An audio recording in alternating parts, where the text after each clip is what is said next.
Hello students, welcome back to the online platform of Vedant Academy. My name is Jyoti and we are doing NCERT series from 9th to 12th and this is our chapter 6 part 2. Part 1 में हमने पढ़ा था farmers की conditions के बारे में और कहाँ पर पढ़ा था हमने इंग्लैंड का कवर किया था कि इंग्लैंड के जो फार्मर्स थे वहां पर कैसे मॉडर्न टेक्नोलॉजी से वो लोग अलग होते जा रहे थे कि कैसे वहां पर फिर अलग छोटे फार्मर्स के साथ क्या हुआ, पुअर पीपल के साथ क्या हुआ और जो बड़े फार्मर्स थे वो लोग किस तरह से जमीन हड़पते जा रहे थे एनक्लोजर्स एक्ट्स के थ्रू। उसके बाद फिर हमने पढ़ा था यूएसए के बारे में कि कैसे यूएसए ब्रेड बास्केट बोला जाता था पूरे वर्ल्ड का। वीट प्रोडक्शन बहुत ज्यादा होता था यहाँ पर, वीट प्रोडक्शन, और फिर कैसे धीरे धीरे ये ज्यादा वीट के चक्कर में इन्होंने सारी जो जमीन थी उसको जो है क्लियर कर दिया गया और फिर कैसे ये ब्रेड बास्केट से डस्ट बाउल बन गया। ठीक है, डस्ट बाउल बन गया क्योंकि यहाँ पर क्या हुआ, सिर्फ डस्ट ही डस्ट दिखाई देती थी। फिर तो हमने इंग्लैंड और यूएसए दोनों के बारे में अपना देखा कैसे मॉडर्न टेक्नोलॉजी ने यहाँ के लोगों को इफेक्ट किया, कैसे यहाँ के किसान पहले खेती किया करते थे और फिर कैसे बाद में उनका जो खेती का जो प्रचलन था वो किस तरह से होता चला गया, कैसे मशीन्स को इंट्रोड्यूस किया गया। तो यहाँ पर मशीन्स का और हमने देखा कि ये इस तरह की जो सॉइल की बात की गई। लेकिन आज जो हम करने वाले हैं वो हम इंडियन पर्सपेक्टिव से करने वाले हैं कि इंडिया में क्या हो रहा था, इंडिया के जो फार्मर्स है। तो इसमें बहुत सारे टॉपिक हैं लेकिन जो हमारे सिलेबस में 9th में है वो हम पढ़ेंगे the Indian farmer and opium production. ये जो भारत के लोग थे, किसान थे, और ओपियम प्रोडक्शन जो अफीम की खेती होती थी, ठीक है, वो कहाँ से शुरू हुई, वो कैसे शुरू की गई, क्या लोग शुरू से ये तैयार थे कि उन्हें अफीम बोनी है, और या फिर कैसे उन लोगों को इस चीज के लिए तैयार किया गया। तो वही हम इस चैप्टर में आज स्टार्ट करने वाले हैं। Let us now move to India and see what was happening in the Indian countryside in the late 18th century and early 19th century. अब हम देखेंगे कि क्या हो रहा था वहां पर, इंडिया में क्या हो रहा था। ठीक है, हमें पता है कि ब्रिटिशर्स जो है, ब्रिटिश रूल जो है धीरे धीरे कब स्टेब्लिश होना शुरू हुआ था, आपका बैटल ऑफ प्लासी, आपका प्लासी का युद्ध हुआ था 1757 में। उसके बाद जो है आपका जो ब्रिटिश रूल है वो आ गया था। ठीक है, over the period of colonial rule the rural landscape was radically transformed और ब्रिटिशर्स जो है लैंड रेवेन्यू कहाँ से मिलता था, जो लोगों से मिलता था, उनको जमीन पर लैंड रेवेन्यू मिलता था, वही उनकी जो इनकम थी सबसे ज्यादा वही था। आपका जो revenue was the source of the income for the state. जो आपकी स्टेट गवर्नमेंट की जो इनकम होती थी, जो गवर्नमेंट की इनकम का स्रोत था वो था आपका रेवेन्यू। अब जितना ज्यादा रिवेन्यू मिलेगा उतनी ज्यादा जो है इनकम होगी, रिवेन्यू है तो इनकम है।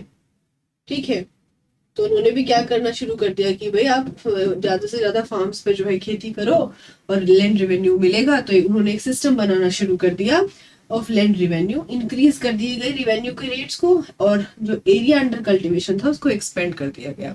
तो देखिए यहाँ पर ये किस लिए और था। अब हम बात करें अगर इंग्लैंड की और यूएसए की, तो वहां पर ये सब चीज हो रही थी क्योंकि वहां पर हमारा जो है डिमांड बढ़ रही थी, इसलिए कल्टीवेशन बढ़ रहा था। बट यहाँ की अगर हम बात करें तो यहाँ पर लैंड रेवेन्यू की बात होती है, रेवेन्यू चाहिए, इस वजह से जो है कल्टीवेशन बढ़ा दिया जा रहा है।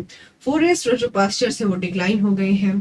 ठीक है, ये पीजेंट्स के लिए पेस्टोरलिस्ट जो है, आपके जो चरवाहे हैं, उन सब के लिए एक मुसीबत बन गई थी। अब उनके पास ना फॉरेस्ट है ना ग्रेजिंग लैंड है, रूल रेगुलेशन से सब रेस्ट्रिक्ट हो गए हैं, रेवेन्यू की जो डिमांड है वो बढ़ती जा रही है। तो ऐसे में वो क्या करेंगे।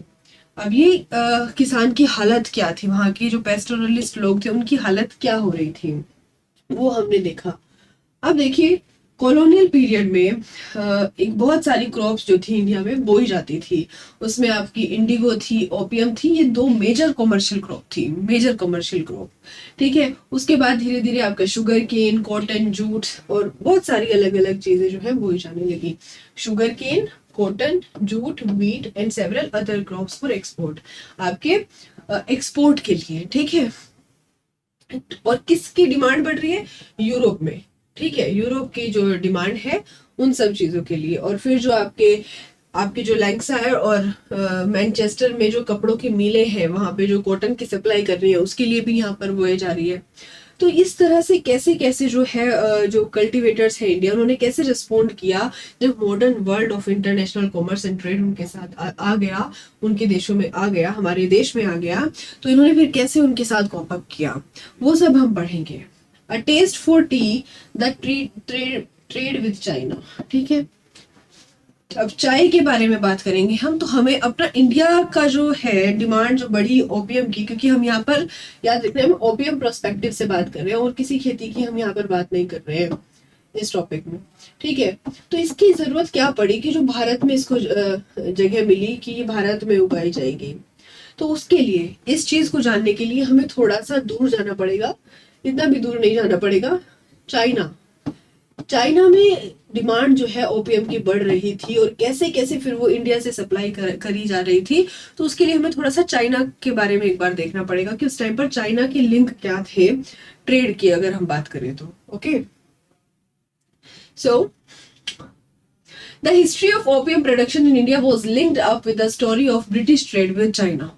जैसा कि मैंने आपको बताया कि यहाँ की जो कहानी है वो पहले ब्रिटिश ट्रेड विद चाइना से जुड़ी हुई है। वहां पर क्या होता था, जो इंग्लिश ईस्ट इंडिया कंपनी थी वो चाय जो है खरीदती थी चाइना से।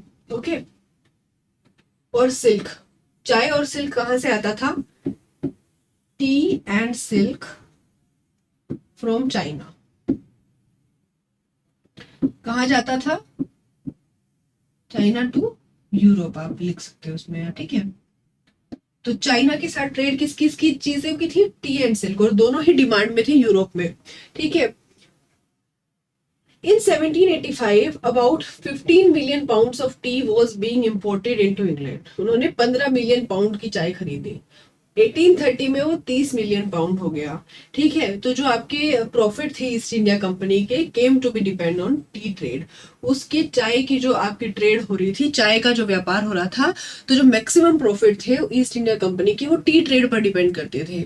ओके, सो अब यहाँ एक प्रॉब्लम हो रही थी। प्रॉब्लम कैसे हो रही थी कि जो इंग्लैंड है वो कुछ भी चाइना में तो नहीं बेच रहा है, लेकिन चाइना से सिर्फ खरीद रहा है। अब यूरोप का तो पैसा जा रहा है ना, तो कैसे होता है। अब क्या हुआ कि जो वहां के कॉन्फ्यूशियन रूलर थे, जो आपके कॉन्फ्यूशियन रूलर कहाँ के थे, चाइना के थे। वो बड़े जो लोग थे ना, कि जो फॉरेन मर्चेंट्स होते थे, उनको बड़ी शक की नजरों से देखते थे। क्यों शक की नजरों से क्यों देखते थे कि यार ये लोगों को हम दे देंगे जगह आने के लिए कि चलो ठीक है भाई ट्रेड कर लो। जैसे इंडिया में किया था उन्होंने कि ट्रेड के भरोसे आए थे, फिर पॉलिटिकल पावर्स में भी हस्तक्षेप करने लगे और फिर धीरे धीरे कब्जा कर लिया। तो इसलिए जो चाइना के जो रूलर थे वांचू, वो कन्फ्यूशियन रूलर जिनको बोला जाता है, वहां के जो रूलर, जो रूलिंग पार्टी बोल सकते हो या रूलिंग जो भी डायनेस्टी बोल सकते हो, तो वो क्या थे, वो बड़ी शक की नजरों से इनको देखते थे कि वो हमारे लोकल पॉलिटिक्स में हस्तक्षेप करेंगे और फिर क्या करेंगे, हमारी अथॉरिटी छीन लेंगे। तो इस वजह से उन्होंने क्या किया हुआ था, so the Manchus were unwilling allow the entry of foreign goods. उन्होंने क्या कह दिया था कि हम जो है फॉरेन गुड की एंट्री को ही बंद कर देंगे, फॉरेन गुड्स की एंट्री को ही बंद कर देंगे, बैन, कंप्लीट बैन। ठीक है, तो अब देखिए क्या हुआ। अब यूरोप से चाइना में मनी जा रही है, लेकिन चाइना नहीं चाहता है इसको मनी देना, पैसे देना नहीं चाह रहा है, ना वो कुछ खरीदना चाह रहा है। तो अब क्या होगा, प्रेशर किस पे पड़ेगा, यूरोप पे पड़ेगा प्रेशर। ये डेप्ट में जाएगा ना, इसका नुकसान होगा और इसका फायदा होगा। तो अब इन्होंने क्या किया, ब्रिटिशर्स जो है वो बहुत तेज लोग थे। अब आप देखोगे जब आप इंडिया में भी पढ़ते हो मॉडर्न हिस्ट्री में, किस तरह से उन्होंने भारत को लूटा था। अब वो तेज तो थे, चालू थे बहुत ज्यादा। तो उन्होंने अब क्या किया कि ठीक है ऐसे तरीके से नहीं लोगे, सीधे सीधे नहीं लोगे तो किसी और तरीके से लोगे। ठीक है, तो उन्होंने क्या करना शुरू किया, कैसे अब उनको बैलेंस करे ट्रेड को, क्योंकि उनको क्या होता था कि सिल्वर कॉइन्स दे देते थे। ठीक है, they could buy tea only by paying in silver coins or bullion. This meant an outflow of treasure from England, a prospect that created widespread anxiety. तो कि अब भाई धीरे धीरे हमारा जो है सिल्वर के सिक्के हमारे किसी काम के नहीं है, अब हम क्या करेंगे, हमारा तो जो है रेवेन्यू बिल्कुल वो भी खत्म है, हमारी जो धन है हमारा, ट्रेजर है, जो हमारा जो कोषागार है हमारे, वो भी सब खाली हो जाएंगे। तो अब हमें क्या करना चाहिए? अब हमें इस चीज के लिए ऐसा क्या बेचना चाहिए जो चाइना में सेल हो सके और वो खरीद सके, जो वहां पर नहीं है और वो खरीद सके उस मार्केट से। सो ओपियम एक ऐसी चीज थी, अफीम एक ऐसी चीज थी जो वो लोग ले सकते थे। तो अफीम को जो इंट्रोड्यूस किया था चाइना में, वो किया था पोर्टुगीज लोगों ने, पुर्तगालियों ने किया था। Opium was however known primarily for is medical property. अब देखते हैं कि कोई भी आपकी जो ड्रग आती है मेडिकल प्रॉपर्टी के लिए आती है, लेकिन धीरे धीरे लोगों को उसकी लत लगनी शुरू हो जाती है। ठीक है। सो उसके बाद वो पहले मेडिसिन में यूज होती थी, और चाइनीज जो थे वो बड़े अवेयर थे कि इसकी लत लग सकती है। ठीक है, और लत लग सकती है तो मतलब खराब चीज है। तो इसलिए उन्होंने क्या किया था कि सिर्फ मेडिकल पर्पस के लिए हम उसको लेंगे, अदरवाइज हम नहीं खरीदेंगे, सीधे तौर पर हम नहीं खरीदेंगे। तो अब क्या हुआ? अब सीधे तौर पर नहीं खरीदेंगे तो दूसरी क्या चीज आती है? इलीगल, अवैध ट्रेड। ठीक है, अवैध व्यापार जिसको बोलते हैं, अवैध व्यापार। अब अवैध व्यापार होने लगा उसका। ठीक है। और कैसे होता था कि वो सी पोर्ट से आते थे और फिर उसके बाद चाइना में लोकल जो वहां के एजेंट होते थे उन लोगों के, उसको फिर वो अंदर तक छिपाते छिपाते बेचते थे। जैसे आप देखते हो उड़ता पंजाब मूवी देखिए, अभी आई थी, तो उसमें भी इस तरह से कुछ दिखाया हुआ है ड्रग्स का, कैसे लोगों को फिर लत लग जाती है। तो ऐसे ही उन्होंने, वो वहां पर हो रहा था। ठीक है, स्मगलिंग की जा रही थी।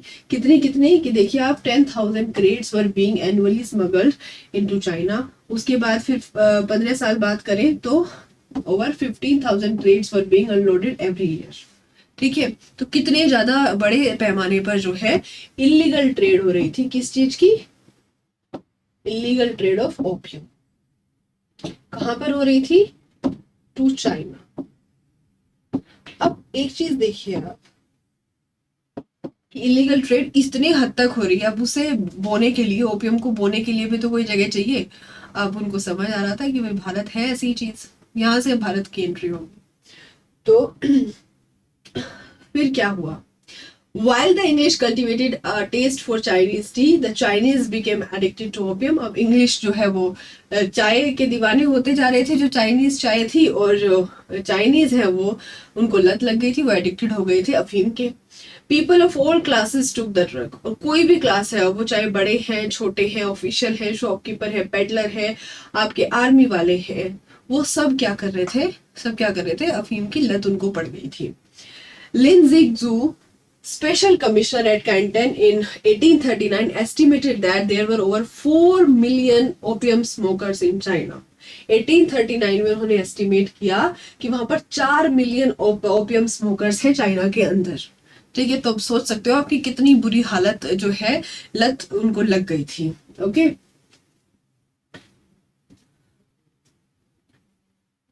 ये आपका एक ये रिस्पॉन्स में चाइना ने बोला था।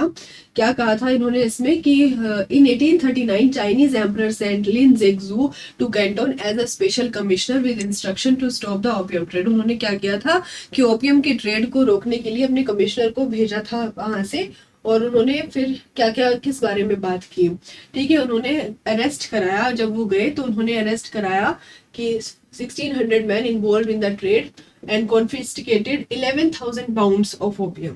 ठीक है, 11,000 pounds of opium को उन्होंने देखा। and then he forced the foreign factory to hand over their stocks of opium. कुछ को जला दिया गया, कुछ को फेंक दिया गया। and then उन्होंने कहा कि अब ये जो है, जो कैंटन है, ये हमने क्लोज कर दिया है फॉरेन ट्रेड के लिए, फॉरेन ट्रेड के लिए। अब जब ऐसी बात आई तो ब्रिटेन ने क्या किया? वॉर डिक्लेयर कर दिया। Britain declared war. Defeated in the Opium War, the Chinese were forced to accept the humiliating term of the subsequent treaties, legalizing opium trade and opening up China to foreign merchants. अब देखो, अब China ने क्या किया? China ने लगा दिया ban. China ने कह दिया हम नहीं खरीदेंगे। चाइना ने कह दिया हम नहीं खरीदेंगे। तो ब्रिटिशर्स ने क्या किया? ब्रिटिशर्स ने क्या किया इसके रिस्पॉन्स में? ब्रिटिशर्स ने वॉर डिक्लेयर कर दिया, वॉर डिक्लेयर कर दिया, और वो जीत गए। एंड वॉन, वो जीत गए। अब जबरदस्ती चाइना के लोगों से उन्होंने, चाइनीज जो रूलर थे उनसे ट्रीटी साइन कराई कि अब आप इसको लीगलाइज करोगे। तो ये और बुरा हाल हो गया, अब तो लीगलाइज ही हो गया, ठीक है। तो इसलिए उन्होंने फिर उसको लीगलाइज कर दिया गया। बिफोर द वॉर उन्होंने क्वीन विक्टोरिया को एक लेटर लिखा जिसमें उन्होंने लिखा था कि all those people in China who sell opium और smoke opium should receive the death penalty, कि उनको डेथ पेनल्टी मिलेगी। And we trace the crime of those barbarians who through the years have been selling opiums, कि हम उनको भी देख रहे हैं कि जो बेच रहे हैं। Then the deep harm they have wrought and the great profit they have usurped should fundamentally justify their execution according to the law, कि भाई जो वो बेच रहे हैं, सब कर रहे हैं, वो सब जो चाइना, वो चाइना का ही तो है, और उनसे वो क्या करना चाह रहे हैं इन सब चीजों से। तो उन्होंने कहा कि ये जो शिप्स आ रहे हैं, ये प्रॉफिट जो चला रहे हैं, चाइना का ही प्रॉफिट है, तो उनका क्या हक बनता है इस प्रॉफिट के ऊपर। एंड इन रिटर्न वो क्या दे रहे हैं, poisonous drug to injure Chinese people. Let us ask where is your conscience, आपकी सारी मती मारी गई है क्या, मती मारी गई है आपकी, कहाँ क्या क्या कर रहे हो। I have heard that the smoking of opium is strictly forbidden by your country, कि आपकी कंट्री में तो इसकी बिल्कुल मनाही है, बिल्कुल मनाही है।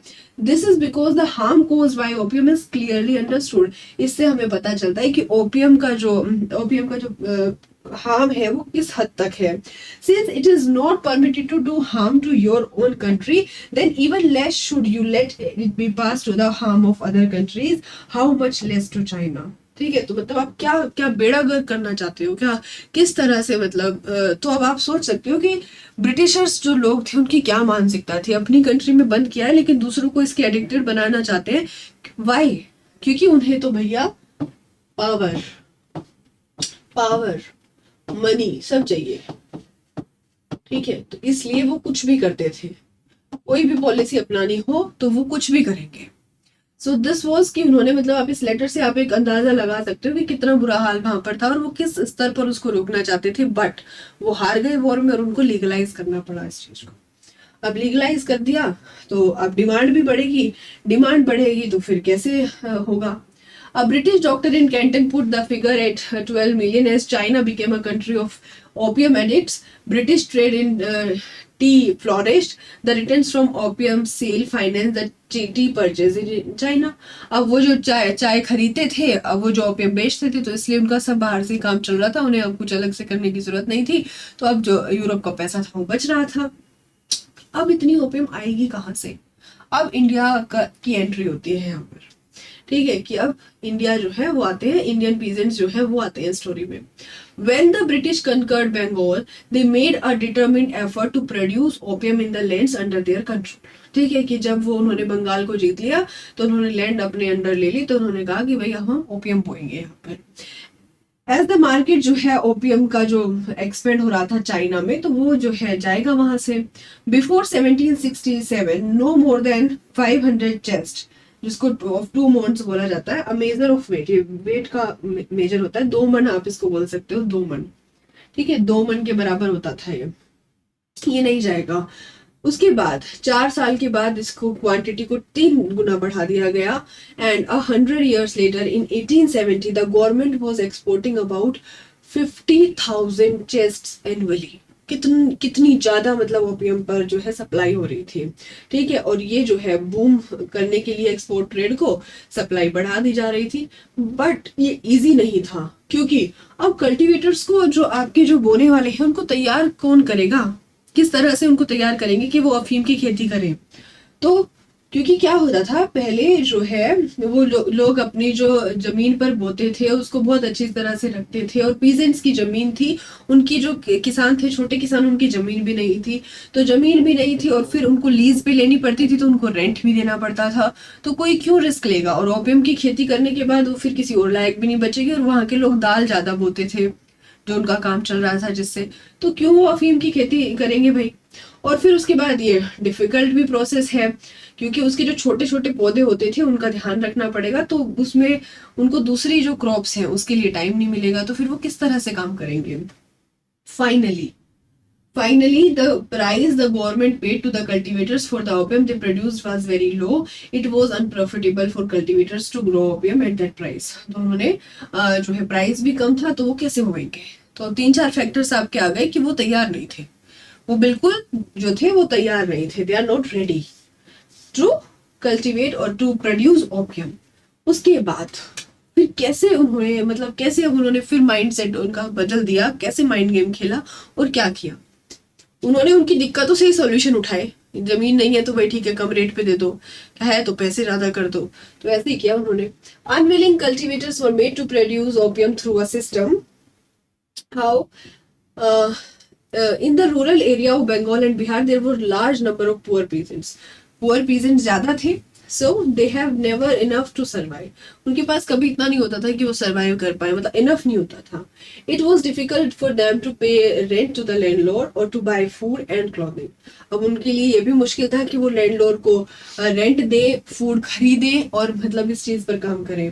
So from 1780, such peasants found their village headmen giving them money advances to produce opium. अब उन्होंने क्या देखा कि जो उनका विलेज हेडमैन है वो उनको पैसे ज्यादा दे रहा है, और कह रहा है कि तुम ओपियम की खेती करो, अफीम की खेती करो और आपको एडवांस में पैसे मिलेंगे. अब वो लोग खुश हो गए कि चलो भाई ठीक है, क्या मतलब हमारे फायदे की बात है, हमें तो पैसे से मतलब है. So when offered a loan, the cultivator was tempted to accept, hoping to meet their immediate needs. अब भाई उनको immediate need है, तो इस वजह से उनको करना पड़ेगा. एंड पे back the loan at the later stage, कि आप आराम से बाद में दे देना, कोई दिक्कत नहीं है, ठीक है. और फिर उसके बाद उनको, बट द लोन टायर्ड the peasant to the headman and through him to the government. अब जो लोन ले लिया तो पीजेंट जो है हेडमैन की सुनेगा और उसके बाद फिर वो गवर्नमेंट से भी टाई अप हो गया. It was the government opium agents who were advancing the money to the headman. और ये गवर्नमेंट के ही एजेंट थे जो हेडमैन को बोल रहे थे कि आप एडवांस में पैसे दे दो. कल्टिवेटर इसलिए फोर्स हो रहे थे एरिया देने के लिए, तो ठीक है भाई चलो करो स्टार्ट. तो अब उनके पास कोई ऑप्शन नहीं था, तो इसलिए अब उन्होंने क्या करना शुरू कर दिया, ठीक है भाई कर लो. So he had no option of planting the field with a crop of his choice or of selling his produce to anyone but the government agent. अब वो अपना जो क्रॉप है वो अपनी चॉइस के नहीं बोएगा ना बेचेगा, अब उसको उसी को देना पड़ेगा और उसके लिए वो लो प्राइस भी ऑफर होगा तो उसको मानना पड़ेगा. The problem could have been partly solved by increasing the price of opium. अब ठीक है, प्राइस ऑफ ओपियम जो है बढ़ गया तो ठीक है, कुछ हद तक ये प्रॉब्लम सॉल्व हो गई कि ठीक है पैसा आ रहा है. But the government was reluctant to do so. It was to produce opium at a cheap rate and sell it at high price to opium agents in Calcutta, who then shipped it to the China. ये तो होता है, अब जो बो रहा है उसको कम पैसों में मिलेगा, जो उससे खरीदेगा वो थोड़े ज्यादा में बेचेगा, फिर थोड़े और ज्यादा में, और जब उसका एक्सपोर्ट होगा तो एकदम ज्यादा में जाएगा. तो वो क्या करते थे, खरीदते तो कम पैसों में थे, बेचते बहुत ज्यादा पैसों में थे, तो इसलिए उनको प्रॉफिट हो रहा था. तो फिर धीरे धीरे क्या हुआ कि जो पीजेंट्स थे उनमें उनको गुस्सा आने लगा इस सब चीजों को देखकर. उन्होंने मना कर दिया, भाई हमें नहीं चाहिए एडवांस, रखो अपने पास. In regions around Banaras and cultivators begin giving up opium cultivation. उन्होंने कहा हम नहीं करते भाई, हमें कोई भी अफीम का प्रोडक्शन अब नहीं करना है. और उन्होंने अपनी जो जमीन थी वो बेच दी हाई प्राइसेस पे और उन्होंने गन्ने की, आलू की खेती करना शुरू कर दिया. In 1773, British government in Bengal had established a monopoly to trade in. उन्होंने मोनोपोली ले ली भाई ओपियम के ट्रेड में. No one else illegally permitted to trade in the product. अब बंगाल के अलावा जो वहाँ की गवर्नमेंट है, ब्रिटिश गवर्नमेंट, उसके अलावा ओपियम की जो खेती है या ट्रेड है कोई नहीं करेगा, वो इलीगल माना जाएगा, ठीक है. By the 1820s, the British found to their horror that opium production in their territories was rapidly declining, but the production outside the British territories was increasing. अब उन्होंने क्या देखा कि अब जो इतना बुरा हाल उन्होंने कर दिया लोगों का, तो वहां पर क्या होना शुरू हो गया कि जो ब्रिटिश टेरिटरीज थी, जैसे ब्रिटिश जो टेरिटरीज थी, ब्रिटिश टेरिटरीज में क्या होना शुरू हो गया, अंडर ब्रिटिश हम बोल सकते हैं, वहां पर जो है प्रोडक्शन ऑफ ओपियम जो है वो बिल्कुल गिर गया. उन्होंने एडवांस लेने के लिए मना कर दिया, प्रोडक्शन जो है डिक्रीज हो गया, ठीक है. और उसके जो बाहर थे, जो आउटसाइड थे, आपके राजस्थान साइड अगर हम जाए तो उन्होंने क्या कर दिया, ओपियम प्रोडक्शन स्टार्ट कर दिया. और स्टार्ट कर दिया और फिर उसकी ट्रेड करने लगे और वो खूब पैसा उससे कमा रहे थे। ट्रेड करते, प्रॉफिट कमाते, लेकिन वो प्रॉफिट उन तक ही सीमित था, उसमें ब्रिटिशर्स का कोई मतलब नहीं था, ब्रिटिशर्स का उससे कोई मतलब नहीं था। जैसे आपके सेंट्रल इंडिया की बात करें या हम राजस्थान की बात करें तो वो ब्रिटिश अंडर कंट्रोल में नहीं थे ब्रिटिश के। तो उन्होंने क्या किया, लोकल ट्रेड अपना स्टार्ट करना शुरू कर दिया और उन्होंने देखा कि उनको फायदा हो रहा है उस चीज से। अब जो है गवर्नमेंट ने देखा कि अब हमारी तो भाई मोनोपोली है, अब हम इसमें क्या करेंगे। तो उन्होंने कहा कि भाई अपने जो ओपियम है उसको सबको डिस्ट्रॉय वगैरह कर दो और देखो क्या होता है। सो इससे क्या होना स्टार्ट हो गया, this conflict between the British government, peasants and local traders continued as long as opium production lasted. और ये कॉन्फ्लिक्ट तब तक चला जब तक ओपियम का प्रोडक्शन वहां पर होता रहा। ठीक है, तो इन दोनों तीनों के बीच में एक जो है कॉन्फ्लिक्ट जो है वो चलता गया।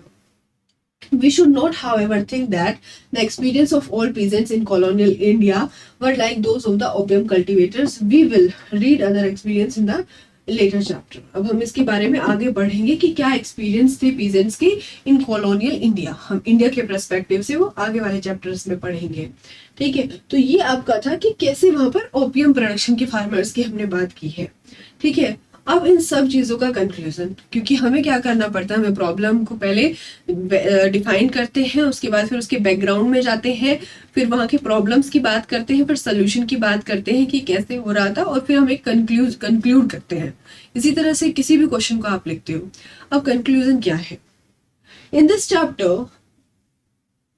Chapter you saw how rural areas in different parts of the world changed in the modern period. While looking at these changes, we must remember that their pattern was not same everywhere. कि जो agriculture pattern या बोल सकते हैं जो peasants जो थे, इनका जो एग्रीकल्चर पैटर्न जो था that was not same everywhere. ठीक है, पैटर्न जो था not same everywhere, not same everywhere, note same everywhere, good, अलग था, हर पार्ट में अलग आपको देखने को मिलेगा। ठीक है, all sections of rural people were not affected in the same way. और ठीक है, अगर हमें किसी भी एक जगह की बात करें तो हर एक जगह पर सेम इफेक्ट नहीं पड़ रहा था, कहीं ज्यादा था, कहीं कम था, कहीं बहुत ज्यादा था। सम गेन्ड अदर्स लॉस्ट, कई जगह फायदा था तो कई जगह आपका नुकसान था। ठीक है, कोई लोग प्रॉफिट कमा रहे थे और कोई लोग अपनी बेसिक नीड्स को भी फुलफिल नहीं करा पा रहे थे। उसके बाद एक तो ये चीज हमने देखी, उसके बाद हमने history of modernisation, simply glorious story of growth and development. It was also a story of displacement, impoverishment, ecological crisis and social rebellion, colonisation and repression. ये किस किस की स्टोरी हमें दिखाती है इसमें, डिस्प्लेसमेंट, एक जगह से लोगों को दूसरे जगह पर डिस्प्लेस होना पड़ा। ठीक है, वो लोग पहले कहीं रहते थे, उनको फिर वहां से जाना पड़ा। कुछ चीजें आपकी इंप्रूव भी हुई, कुछ चीजें इंप्रूव हुई। ठीक है, कुछ जगह पर क्या हुआ, जब ऐसी तैसी कर दी पूरी की पूरी सोयल की, तो वहां पर इकोलॉजिकल क्राइसिस भी हुए, सोयल को हार्म पहुंचाया गया, तूफान भी आए, पूरी जमीन खराब भी हो गई और बुरा हाल हो गया। तो इन सब चीजों से क्या है, we need to look at this variation and strands to understand the diverse ways. हमें कितने तरीके मिलते हैं जो peasants and farmers confronted the modern world. तो इससे हमें समझने को मिलते हैं अलग अलग तरीके कि कैसे आपके जो पीजेंट्स थे मॉडर्न वर्ल्ड के साथ कैसे कैसे वो आगे बढ़े, किस तरह की चीजें वहां पर बदली, कैसे कैसे फिर वहां पर हर एक चीज बदलती गई। और आज के टाइम पर हम अपने आसपास देखते हैं तो हम खेती का एक अलग ही रूप देखते हैं। बहुत कम जगह पर अब उस तरह की प्रैक्टिसेस होती हैं, सबकी अपनी लैंड है, अपनी लैंड पर सब खेती करते हैं, अपनी मर्जी की क्रॉप उगाते हैं, उसमें गवर्नमेंट हस्तक्षेप इस चीज पे नहीं कर सकती कि आप ये नहीं उगाओगे, आप ये उगाओगे। अपने अकॉर्डिंग हर एक इंडिविजुअल काम कर रहा है, लेकिन पहले इस तरह से बात नहीं होती थी, तो वो एक अलग चीज थी। This finishes your chapter. Now let's look at exercise. Exercise में कुछ क्वेश्चंस हैं, वो देख लीजिए।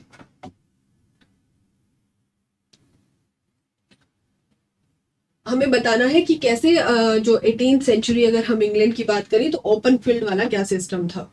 ठीक है, रूरल पीपल के लिए, तो उसमें आप ओपन फील्ड की बात कर सकते हो, जिसमें आप बोल सकते हो लैंड ऑफ कॉमन लैंड के बारे में आप पूरा डिस्क्राइब कर सकते हो और फिर बता सकते हो कि इस कॉमन लैंड से उन्हें क्या फायदा होता था। हंटिंग भी होती थी, आप वो अपनी कैटल को ग्रेज कराते थे, उसके बाद फिशिंग भी करते थे, उनको अपना फ्यूल वुड भी मिलता था, ठीक है, फ्यूल वुड मिलता था, फिशिंग भी करते थे, कैटल की भी हेल्प होती थी उससे, और हंटिंग भी हो रही थी वहां पे, ठीक है। और ऐसे बहुत सारी चीजें आप बता सकते हो कि ये उस जमीन से कितना फायदा होता था और किस तरह से वहां पर चलता था। उसके बाद हम वहां पर देखें तो रिच फार्मर, लेबरर और पीजेंट वुमेन का क्या पॉइंट ऑफ व्यू था इस चीज को, सिस्टम को देखे तो। उसके बाद फिर एनक्लोजर्स के बारे में हमें बताना है कि कौन से फैक्टर से एनक्लोजर आया। सही बात है, डिमांड बढ़ी, लोगों ने प्रॉफिट कमाना सोचा तो इस वजह से हो गया। उसके बाद थ्रेशिंग मशीन का अपोज क्यों किया गया, क्योंकि उससे क्या हो रहा था, लेबर कम हो रही थी, वेजेस मिल नहीं रहे थे, लोग अनएम्प्लॉयड हो रहे थे, तो वो सब आप बता सकते हो। इनसिक्योरिटी की जो एक चीज थी वो जा रही थी। हु वॉज कैप्टन स्विंग, और उसका नाम कहाँ कहाँ पर आता था, क्या सिंबलाइज करता था। जो थ्रेशिंग मशीन जलाई जा रही थी और खेत में जो आग लगा दी जाती थी बड़े फार्मर्स पे, वहां पर एक साइन था, क्या मिथोलॉजिकल आपका नाम था या क्या था, ठीक है। उसके बाद वेस्टवर्ड एक्सपेंशन आपको बताना है यूएसए में, कि वो वेस्ट साइड बढ़ते चले गए और फिर वो सेटलिंग होती चली गई, ठीक है। और कैसे फिर वो वीट वहां पर आता चला गया, ठीक है। उसमें आप अप्लाइशन प्लेट्यू की बात करोगे, आप उसमें आप बहुत सारे पासेस की बात करोगे, तो वो सब आपको इस क्वेश्चन में देना है। उसके बाद एडवांटेज एंड डिसएडवांटेज बतानी है मशीन की, जो मशीन मैकेनिकल हार्वेस्टिंग जो थी आपकी, ठीक है, यूएसए में। ओके उसके बाद है what lessons we can draw for the conversion of countryside in USA from, ये मैंने आपको बहुत अच्छे से बताया कैसे वो ब्रेड बास्केट से डस्ट बाउल चला गया, क्योंकि उन्होंने सिर्फ ध्यान दिया अपने प्रॉफिट कमाने पर, वो इकोलॉजिकली उन्होंने ध्यान ही नहीं दिया कि आप अर्थ के साथ क्या कर रहे हो, और नेचर के साथ छेड़छाड़ में तो फिर छिड़ ही जाओगे। Right a paragraph on why British insisted growing opium in India, की वो क्यों चाह रहे थे, क्योंकि उन्हें चाइना में जो है अपनी डिमांड फुलफिल करानी थी, इसलिए वो चाहते थे कि इंडिया में उसका प्रोडक्शन किया जाए। And why were Indian farmers reluctant to grow opium, ये भी आप इजीली बता सकते हो, अभी अभी हमने कवर किया है। तो आई थिंक अब मुझे नहीं लगता है कि इस एक्सरसाइज में कोई क्वेश्चन इस तरह से है जिसको आप एलियन की तरह देखो कि हमारा ये नहीं हुआ है। So this finishes your chapter number 6। उसके बाद हम पढ़ेंगे थोड़ा हिस्ट्री में जाकर अपना स्टोरी ऑफ गेम्स क्रिकेट, उसके नेक्स्ट चैप्टर में हम उसको पढ़ने वाले हैं।